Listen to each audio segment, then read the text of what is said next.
Welcome to A Blue Room Podcast. where a husband and wife duo combine their love of history, pop culture, and the latest drama to bring you a funny, informative, and intriguing podcast. Welcome to our Blue Room. Welcome to The Blue Room Podcast. where a husband and wife duo combines their love of history, pop culture, and the latest drama to bring you funny, informative, and an intriguing podcast. So they say. I don't know who they is, but The haters. we don't have any haters. We have haters, you know who you are. Okay. We are so excited. I hope that this audio is going to work. We have a whole new system. You can't see it in the video. We have a mixer. We have GarageBand. We have microphones. We're trying to make sure that everything works. We can't hear anything, so we don't really know how this is going to go. This may be a Helen Keller episode. Okay. Anyways, what were you saying? So originally we were doing a historical event that he was going to educate me about, and then I was going to bring true crime. But what happened? I was looking forward to True Crime Thursday. What happened? I am a big fat baby. Okay. I can't deal with true crime, and also it just makes me so sad. I get so sad. So I can't do true crime. Maybe sometimes we'll do true crime. My mom says that this is a mistake for me not to do true crime. Maybe sometimes we will, but I can't do it every week. So something else that I love is pop culture. And something that I think you guys will find entertaining is that my husband doesn't really know pop culture, doesn't really know what's going on with pop culture. I keep up with it. I keep up with the hip. Every now and then the hop. I don't know. I only what Twitter tells me. That's all I really know. So he's all into conspiracy theories, not actually what's happening in the world. So Abraham Lincoln conspiracy theories. okay. Did you know his secretary's name was Kennedy? Oh, And Kennedy's secretary's name? Lincoln? Lincoln. Whoa. Anyways, pop culture. Okay, so I know a lot about pop culture. I'm going to bring 3 to 4, maybe 5 stories sometimes, depending on what's going on that week. And I'm going to bring it to my husband, bring the stories to my husband, and see if he's even heard of what's going on and what his takes are. Okay, so it should be pretty entertaining. Are you ready to hop in? I guess. You said you were with the hip and the hop. Let's hop in. Water feels nice. Okay. What's funny about that? Nothing. Okay, anyways. Okay, so story number 1. Okay. Ready? So Pepperdine, the university, has argued that Netflix and Warner Brothers misappropriated their Malibu, California university, whose NCAA basketball team is also named the Waves. So Mindy Kaling has this new show on Netflix. From The Office. She's from The Office, yes. Yeah. She has this new show on the Netflix. I was not a fan of her character on The Office. That's a hot take. Everyone loved Kelly. I've never seen The Office. That's a really hot take. She was kind of annoying. I like Mindy Kaling in real life seems funny, but in The Office, I've just never seen The Office. Seems like it would annoy me. I love The Office. We digress. So Pepperdine University is suing Netflix because Mindy Kaling has this new show that is called Running Point. We actually want to watch it, I think, because the showrunner is the same as Ted Lasso. It's a comedy? Yes, it's a comedy. And it's with what is her name? This isn't my story. I know. Jeff, Oh no. I don't know. Kate Hudson. So it's the one with Kate Hudson and Schmidt. Is Kate Hudson the one who's in Titanic? No. What was her name? That's oh shoot. Celine Dion? No. Oh. No. Celine Dion sang the song. Wait, no, I've seen this show. No, it has that's what I said. It has Schmidt. From the New Girl. Yes. We love New Girl. That was a great one. What is her name? That's Kate Winslet is from Titanic. Well, that wasn't that far off. I know, it's the same first name. A lot of Kates. Okay, yeah, but anyway, Wasn't the Octomom's name Kate also? Stop.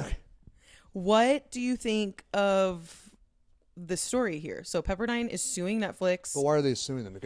Because of the Waves? Because it's about basically Kate Hudson inherits her family's Los Angeles NBA team called the Waves, but the Waves already exist.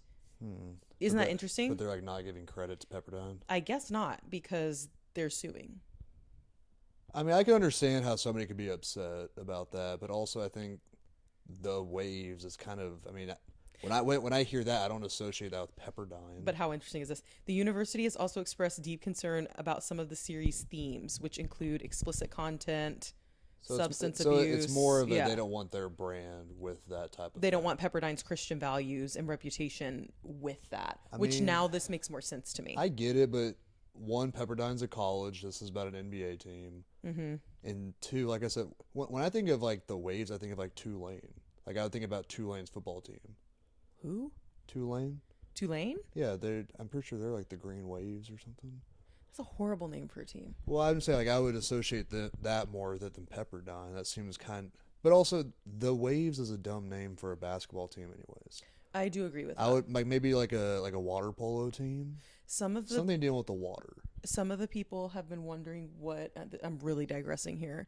Some of the people have been wondering what your take is on the Luka trade. We're gonna talk about that right now. We don't have to, but No, I'm upset still.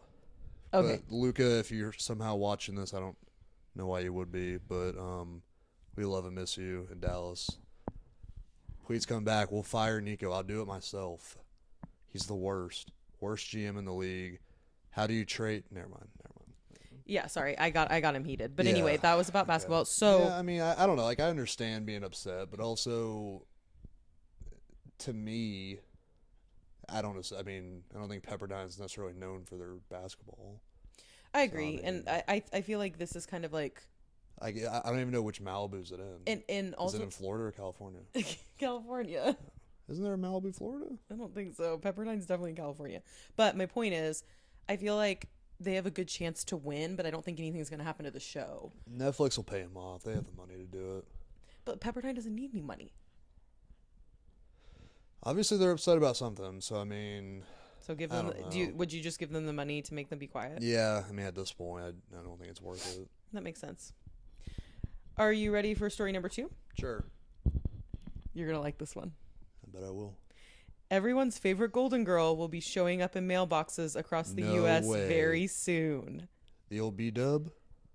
The U.S. Postal Service stamp bearing Betty White's smiling face will debut on March 27th. So we're almost there. Okay, I actually have mixed feelings about this. I'll let you finish, but It was announced in November, and it would be that it would be in the 2025 stamp collection. So NBC News tells us, and then I'll show you the picture. What do you think of that? gorgeous. He loves Betty White. Miss that lady. What was she in that you love? The Proposal. The Proposal. Yes. With Ryan Reynolds, everyone, America's sweetheart. Don't even get me started. If But- he's going to talk about Luca, I'm going to talk about Deadpool versus Justin Baldoni. My thing is, love Betty White, Mm-hmm. but we've gotten way too careless with our stamps. What do And you mean by that? You should know this better than anyone. So Oh, when we were getting married, having to send out wedding invites, first of all, stamps are insanely expensive. astronomical. Like, one, I don't understand that. I don't either. And two, we've gotten careless with, if you're going to have a stamp, it needs to just have an American flag on it. I don't know. I was so disappointed. I wanted beautiful stamps on the front of our invitations, and like one of my dear friends just got married, and her stamps were gorgeous. They matched the envelope perfectly. They were vintage. Okay, I'll give you this. American flag and flowers. That's all that needs to be on it. Maybe an Yeah, eagle. that's fine. I don't know. I think Betty White loves this. Well, she's looking down on us. I know, that's maybe what I'm smiling. saying. I don't know. I just don't. I wish I'll try when I'm editing the video. I'll try to post a picture up here of the Betty White stamp so you guys can see it. I don't know. I love her. I miss her. She was hilarious. She's a woman who only got better with age. True. Like Golden Girls, way before my time, but what I've seen, not a He good just looking show. no, but he loves Betty White, and can I tell? Well, I'm He loves Let- Betty White. well. Let's get past the Betty White thing. Then you can get into whatever. There's that to do with Betty White. It doesn't really, but I'm just talking about he loves old women. He loves. You want to set me up for that joke? Whenever Kathy Bates is on the television, he gets I would he gets buy a he's Kathy Bates stamp. over Betty White. Yeah, He loves Kathy Bates. Kathy Until that new Bates, show that she's in, what's it called? Matlock. Matlock. He is obsessed with that. I love Kathy Bates. Honestly, I would argue that Kathy Bates is one of America's most underrated sweethearts.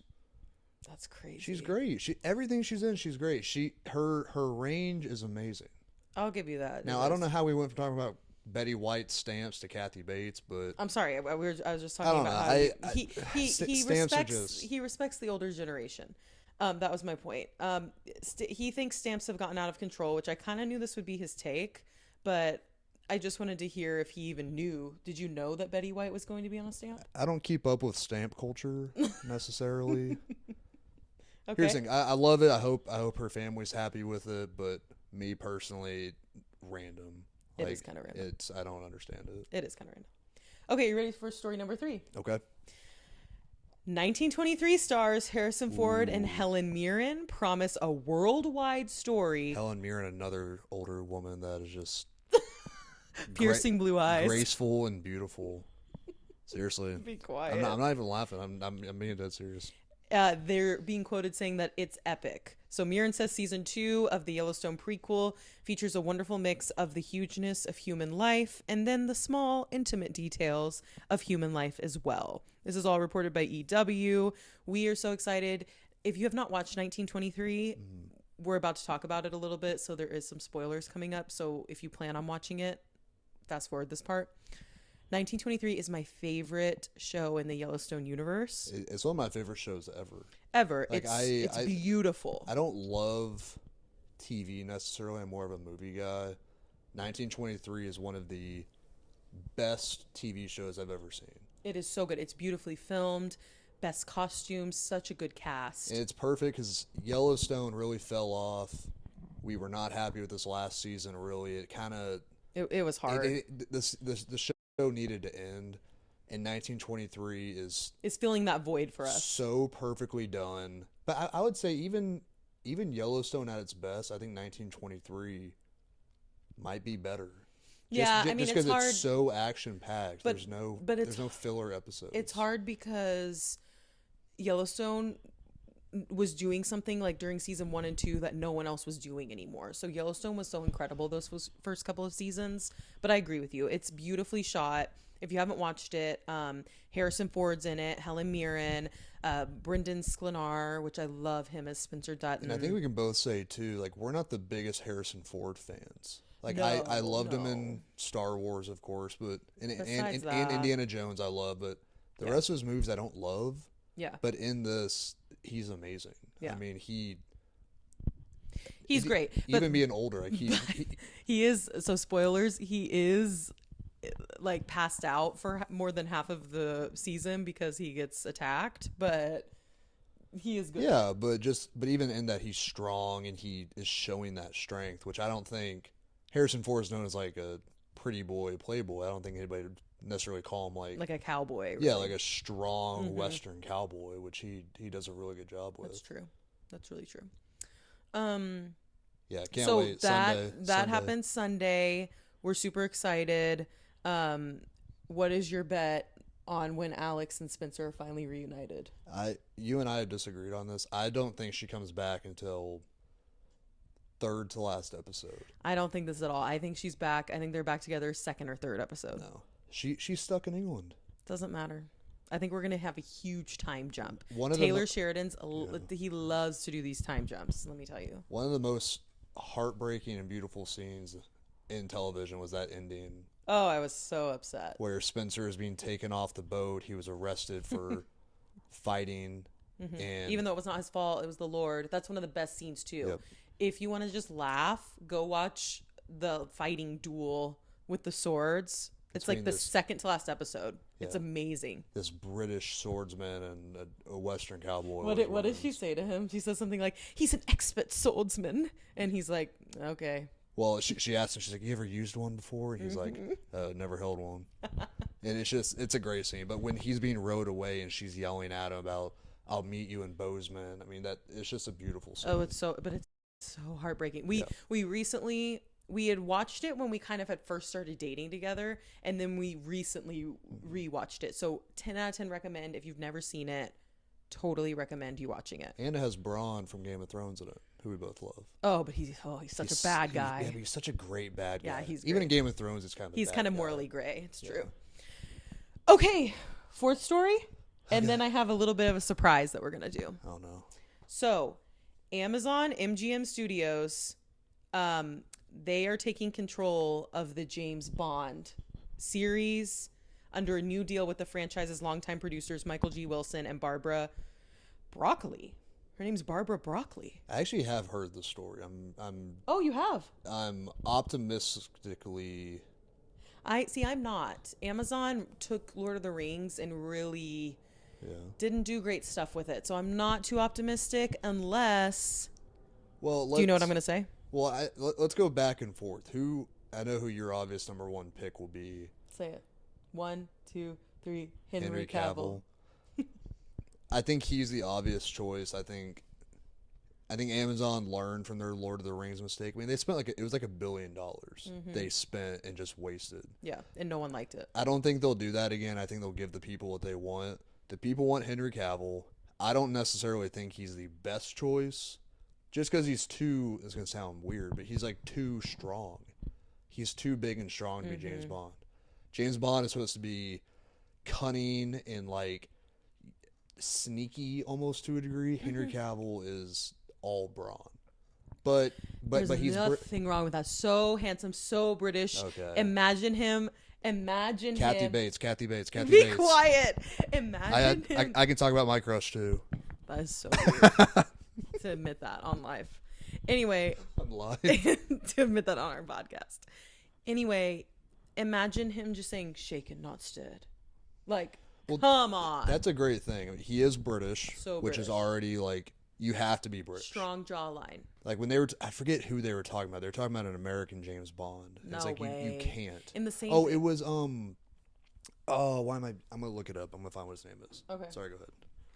Same thing. Like, I'm all about strong women, but James Bond is a boy, so that needs to be the way that it is. Idris Elba.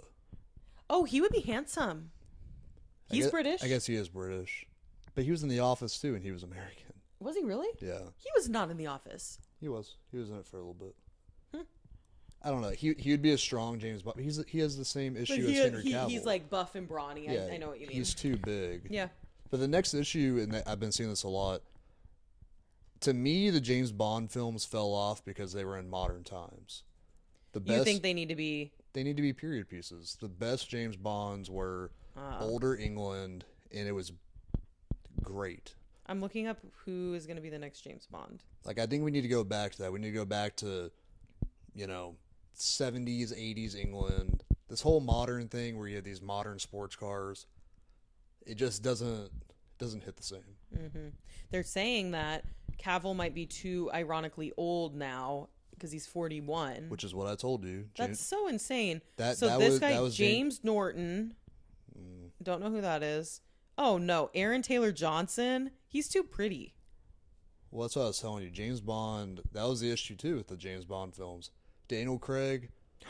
Paul Mescal. He's Irish or something. I know, but still, he was amazing in Gladiator. Too short.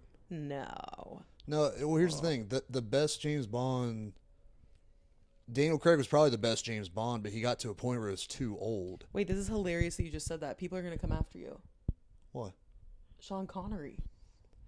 I think Daniel Craig was a great James Bond. Oh, Tom Hardy is, but he's too big and too old. But James Bond isn't supposed to age. He's supposed to stay the same age. So are you like Bruce Wayneing it? Like you think like he has to be ageless like Batman or something? That's how it's supposed to be. So that's why when these Daniel Craig ones got to, I can't do this anymore. I'm hitting my limit. You didn't like that? No, just because that's not what it's supposed to be. James Bond's supposed to be the same age, and he's James Bond. Okay. I think Henry Cavill, 41. You're getting that age because you're getting 3 films.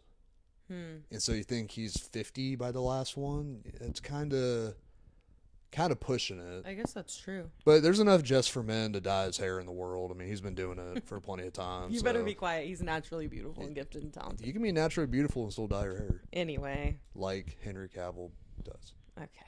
Just saying. But he's good. I like him. Okay, you did a good job with these. How do you feel? I mean, I only really knew the last one. But you did a good job keeping up. I'm proud of you. I try every now and then. So now we're going to do an end of episode recap. And in this section of the podcast, I always want to talk about what we're currently watching, if we want to recap anything we've watched, so there could be spoilers here, and what we're looking forward to watching and kind of discussion about that. I do want to say we just dove into the world of Deal or No Deal Island. Loved it. Very good. We have. But I'm a big Deal or No Deal guy, anyways. I never was. Whenever we go to like Main Event or Dave and Buster's, he's always like, "Where's the Deal or No Deal?" It's a great premise. Or for Vegas, a show. like he loves the Deal or No Deal. Yeah, that one's fun. The Deal or No Deal in Vegas is amazing. He loves that one. And then also, like all of America, we are enraptured by Traitors. We started watching Traitors last year, season 2, together when we first started dating. And we're watching season 3 right now. And I have been introduced to the world of Boston Rob. Oh, Lord. And Boston Rob, I have the biggest crush on Boston Rob. Kathy Bates. Boston Rob is a gamer. He's amazing. So we watched him in Deal or No Deal Island. And then we watched him in Traitors. And spoilers here, so if you're not watching Traitors, losing Boston Rob has been horrible for Traitors. I think it's been the downfall of this season. I would go on to say I don't think this season's been as good as season 2. I don't think so either. And I think one of the big things is the challenges. There's like no physical challenges. Have you noticed that this year? There's less than last year. The majority for sure. are puzzles or stuff like that. Yeah. It's not so much first to get here, first to unlock, whatever. Well, it doesn't help either. The Traitors turned on each other instantly. Now, I was all about Boston Rob kind of started that. I mean, that's true. He played a little bit too aggressively, but I was all about Boston Rob getting Bob the Drag Queen out because Bob the Drag Queen was dragging Boston Rob through all this like badness. But I think he could smell the blood in the water on that. For sure. Like I think he knew that Bob the Drag Queen was going to be downhill quick, and I think he knew he had to step up. Well, he had to get him something. out because he was already saying his name, which was annoying. But I really cannot stand Danielle. And this last episode, you said she was a genius, but I cannot believe Carolyn did not defend herself better. Like, it was actually brutal to watch. See, but you and me disagreed because when Carolyn got voted out and Danielle's on the ground, like, shaking and like, I told you. I thought that was genius. It made me so mad. No, it makes you mad, but I thought it was a genius play because it makes her look so unhinged of like, everyone thought I was crazy. I think people buy into that. Ugh, it made me so angry. I can't even tell you. If you're not watching Traitors, you need to be watching Traitors. Especially season 2. Season 2 was so good. We started season 1. We just haven't finished it. Yeah, and we kind of... It was way less famous people, I think. And that was remember, it was like some of them were normal people. And that's kind of hard to watch, even though I would die to be on Traitors. Like, even though I'm just a normal person. Well, we kind of dipped our toe in the water with the Traitors UK also. Oh, yeah, but that was still normal people too, I feel. It's the same thing. Even they're famous people, we don't know. Yeah, that's true. Yeah. So we're watching that, and then we're also watching Love is Blind. We're not caught up on Love is Blind because all these new episodes just released today. Love is Blind is hard because the pods get so boring, I think. I think the pods just get a little... repetitive. Yeah, and it's a little... Between each season, they're a little stereotypical. Mm-hmm. There's always at least one or two guys that has 2 girls, and he has to pick, and then one of the relationships, he doesn't get anybody. Mm-hmm. And then the other one, usually they pick the wrong girl. Yeah. And then it all blows up in the real world. Or they don't like the way that they look. And like, that's the hard thing. It does get a little bit repetitive. But we'll keep watching. We'll watch tonight some more. For sure. I like to call that brainless TV. Like brainless? You mean mindless TV? Same thing. Like it doesn't take a lot of effort to watch. That's true. There's some other shows where it's like if you're gonna sit down and watch it, you have to sit down and watch it. This is one Where you can kind of be doing something else. we're doing laundry, turn it on, whatever. But Yep. I don't know. It's a good show. I don't mind it. Yep. So we have some things to look forward to. 1923 Sunday. Every Thursday's a new Traitors. And there are 3 seasons of Deal or No Deal Island. So that's what you can be watching right now. It's a good one. Sponsor us. Once again, easy watching. Yep. So that is all we have for you today. Thank you for listening or watching a Blue Room podcast. And we'll see you next week with maybe a history podcast. Maybe a history lesson from We'll see. From our history teacher. We'll see. I don't know if I have time. Thanks for listening. Follow us on Instagram, TikTok, Facebook. We don't have one yet, but maybe. Yeah. See ya. Bye.